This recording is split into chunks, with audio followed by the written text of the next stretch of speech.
Greetings, friends. I am recording this video from home, and so I don't have the green screen. I can't make myself blend in or whatever, and so I've made myself, I think, smaller this time in the hopes that that is not overly distracting. So here is the Bible video for the week. It's possible that this is the last video we have to make um, because technically I'm recording this on Tuesday the 14th. Yes. So we're waiting, for an announcement about going back to school. Maybe we're back to school this time next week, give or take. Maybe we're not.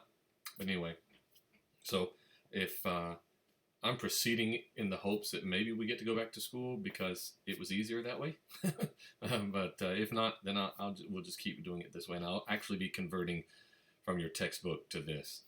But when we left off, we had talked about theology, God, the knowledge of, and we had just started on the philosophical arguments, which is what I had hoped to spend the first part of the 9 weeks talking about, is the philosophy of how do you make an argument for the existence of God, other than just saying, well, I just believe that he's there. And so when we were last together, we talked about teleology, which is saying that God exists because I see order in creation. I see that things are, well, a simplified version is to say things are too complex for them to just have happened. In fact, I was listening to an interview with Franklin Graham literally just 2 days ago on Easter Sunday, and he was talking about owning some sort of airplane, some Piper or something other airplane that he owns that was built in 1950 whatever. And he said that he was certain that if he left that airplane on the runway for 100 years, it would not become a Learjet. Which is true. You and I know that that is obviously true. You can't leave your iPhone 4 on a desk and 50 years later come back and have an iPhone 98 or something. It's just going to stay what it is. It doesn't become more. The only place that people think that that rule doesn't apply is creation and humanity, or animals and all that, which is odd. We understand it to be, for everything else, there has to have been a creator. But when it comes to us, we think, no, we actually have evolved. And evolution is a little more complex than people make when they try to defeat that argument, because there's micro and macro evolution, evolution within a species versus evolution from species to a different one. And the Bible talks about us being created each to our own kind, but that's not philosophy. So, all right, teleology. I'm going to keep my eye on the clock down here in my little corner. I've already talked for 3 minutes. Keep it within 20 minutes as best I can. And there's 4 of these I want you to be familiar with. So we got 3 to go. So the second one you see there on your screen is cosmology. And cosmology is the testimony of the existence of a creator. Now, this philosophical argument doesn't make the argument for Yahweh. It makes, though, an argument for something, because it says that there must be a causer for the cause that we see. What we might say, thought culture leaned on this. So I have noted here Greek thought, Greek philosophy, Jewish philosophy, Christian philosophy, even medieval Islamic philosophers leaned on this idea that everything that is in existence has a cause. Something started the rock rolling down the hill, right? And so if that's the case, then that something that started it is called the causer.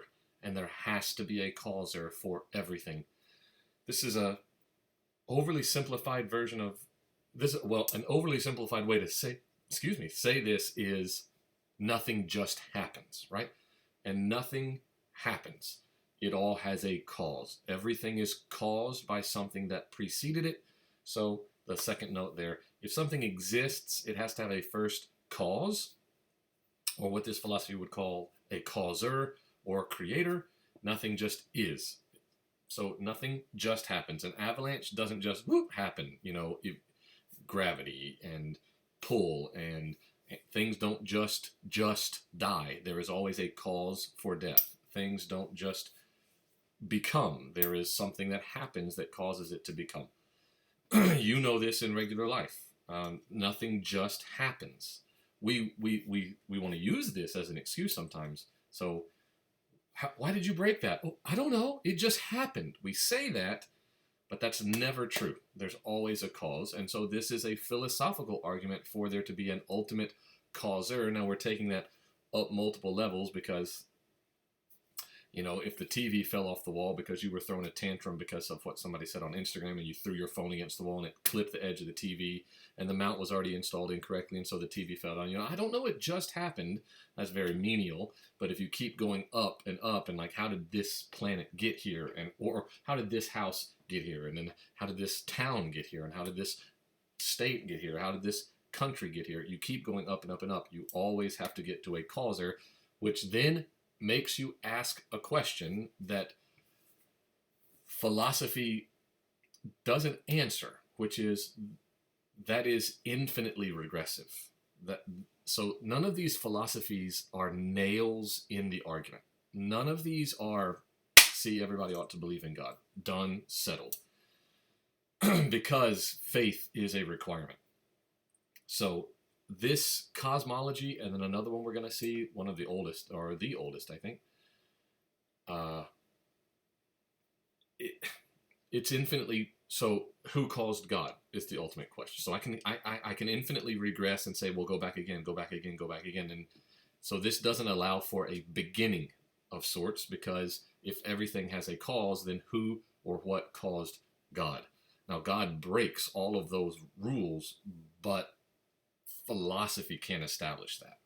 And so this may be a place where you or your friends, or certainly if you're, you know, matriculating into the college world or the grown-up world, this may be something that you struggle with, which is, I can't answer the question of who caused God. God has no cause.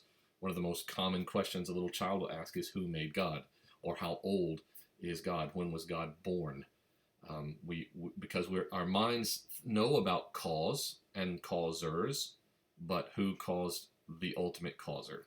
And there is no causer for God. So this philosophy can't argue that, if that makes sense. All right, next. Ontology. This is my least favorite.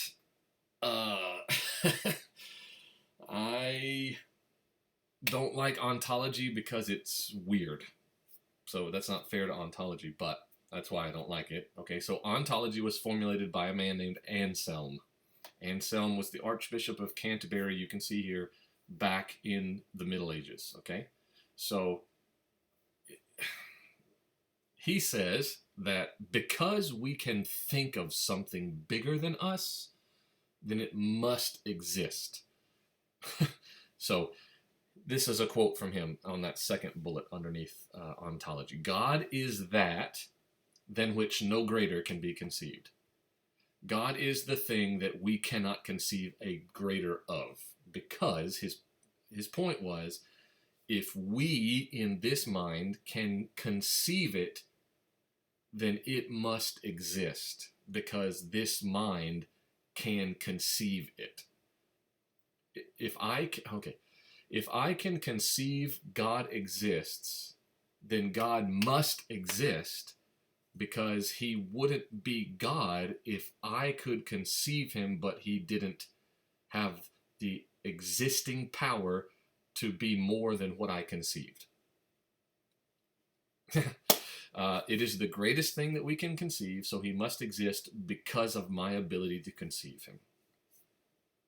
The ontological argument in philosophy is not often leaned on, because well, for one thing, like on a smaller level, and I say smaller, like think philosophy 101 or this level of philosophy, even lower than that, it's very hard to contemplate.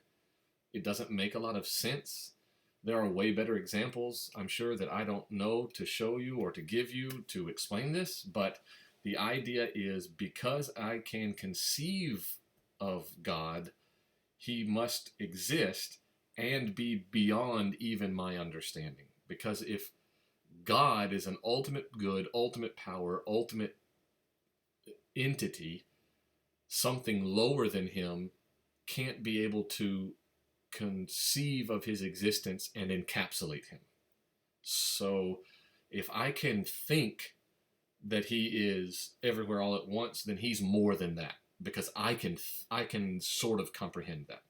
If he's able to know everything all at once, then he's more than this, but he is at least this, because this mind can conceive that. So this is ontology, that I can think it, so it must be at least at that level. And so since I can, now this has nothing, absolutely nothing to do with, well, since I can conceive a flying car, it exists.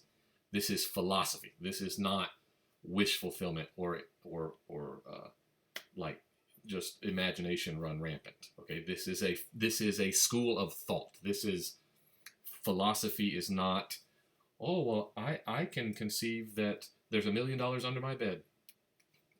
No, that's not what this is trying to argue about. This is trying to argue about existence, about how we know what we know, how do we exist, and what brought that about. And so this ontology is arguing that because I can conceive God, he is at least what I conceive. So if I think that God is good, he is more than good, but he is at the level of good that I can conceive and beyond. Okay, that's ontology. And the last one here is the ethical or the moral argument, which says because I understand good, there has to have been someone who established it. There has to be the good. Okay, this one's established in Greek thought. This one is established in Plato and Plato's writings. If you've never heard before, I have the preacher who has no Bibles nearby. I don't know why. Well, there's no. Anyway, John chapter 1, in the beginning was the Word. You've heard that, right? In the beginning was the Word, and the Word was with God, and the Word was God. That, the word, lowercase w, that John uses in Greek is logos. We would write that phonetically logos, logos. Depending on who teaches you Greek, you might hear somebody say logos. It doesn't matter. It's okay. Okay, that idea, logos, the word, that's a Plato argument. He argued on the logos, the word that spoke, something that spoke out into existence. Okay, so part of that Platonic argument is from this logos. So I find this interesting because you see John, the author of his version of the gospel, when I mean version, his unique telling of it, he's borrowing. He is borrowing from Platonic philosophy to try to help make the world at the time understand what he's trying to say, because he's writing to a Greek-influenced world, and so he's trying to communicate this idea of Jesus is this thing that Plato was arguing for. Jesus is the speaker into creation. Jesus is that thing which holds all other things together. And so the Platonic philosophy is heavily leaned on in John's opening statements because he's trying to communicate that ultimate truth to the people who would have understood at least some of this. So part of Plato's logos and the ethical argument is that goodness can only come from an ultimate good. There has to be an authority that says what is good. So how do you and I define good? If we're honest, okay, we normally define good based on physical pleasure derived from the thing. So no one who doesn't like asparagus... I'm having trouble hearing you. It still happens. It still happens even without us sitting in class. Okay, no one who doesn't like asparagus eats it and says, oh, this is good. But considering all of the vitamins and nutrients that are in asparagus, eating asparagus is good. Does that sort of make sense? But you don't define it that way, or I wouldn't. I mean, I don't, it doesn't matter. But we wouldn't define it that way because we don't like it. It does not. We do not derive pleasure from it. So sometimes, more often than not, and that might even be something, if nothing else, from this video that gives you something to ponder. We think about good coming from what we perceive as pleasurable. So we use the word like to try to identify it. Do you like that? If I like it, then it must be good. Well, people like things that are bad for them, right? People like things that form habits that are poor. So good has to be defined by an ultimate good. From the Christian standpoint, that this ethical argument says that yes, it is defined by an ultimate good, and that ultimate good has a name, and his name is Yahweh. God defines good. This is why when you read Romans 8:28 and you read it correctly,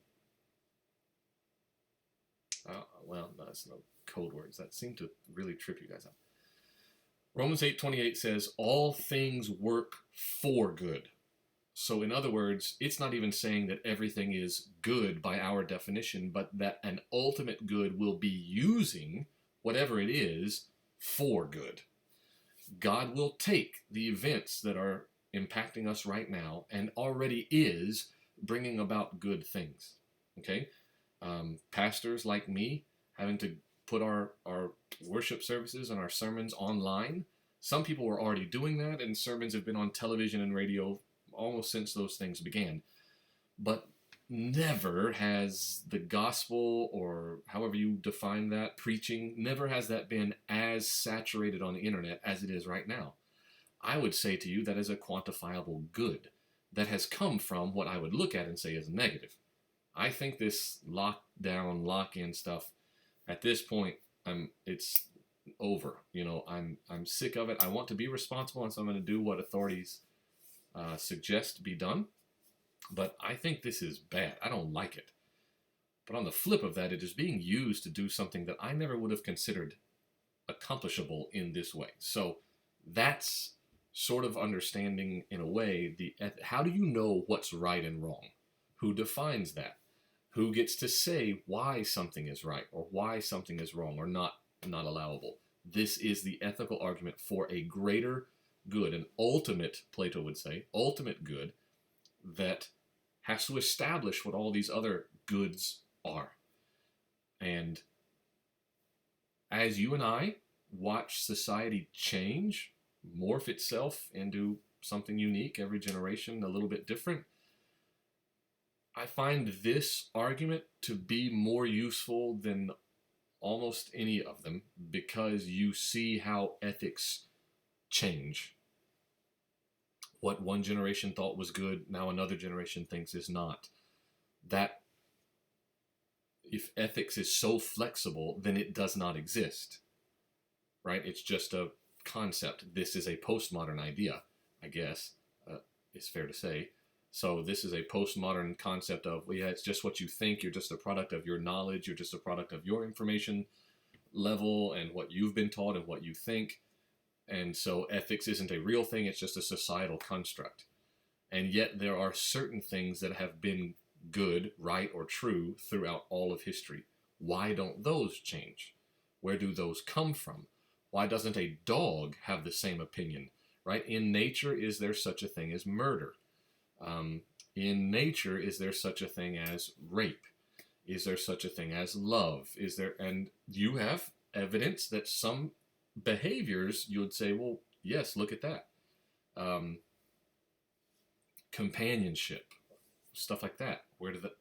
So these get complex. I'm pushing up towards 20 minutes, so I'm going to actually make myself stop. But these are the 4 philosophical arguments that I want you to be familiar with. Why? Because next week is going to be a test. Okay? So Monday, I'll have a video that kind of recaps and tells you what I want you to know. And then Friday of not this week, Friday of next week. So what is that? I don't know.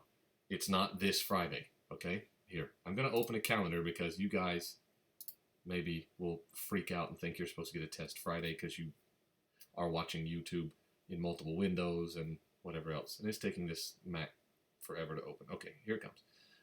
The 24th. We will have a test on this information on the 24th.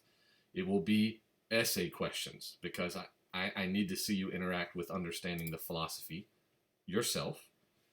Teleological argument, order, design. This is one of my favorites.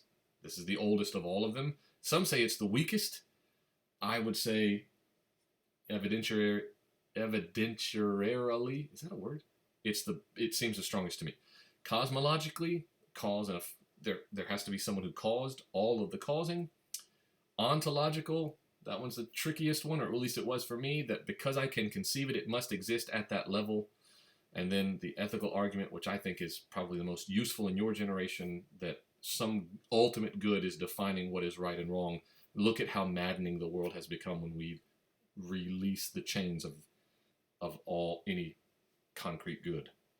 People just start defining it for whatever they want.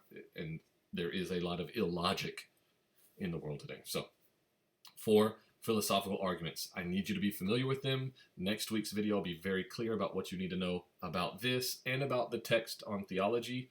This is all shifting away from world views of, what does an Islamic worldview say about these philosophical arguments and thus and so, because I can't facilitate that for you in a way that I like.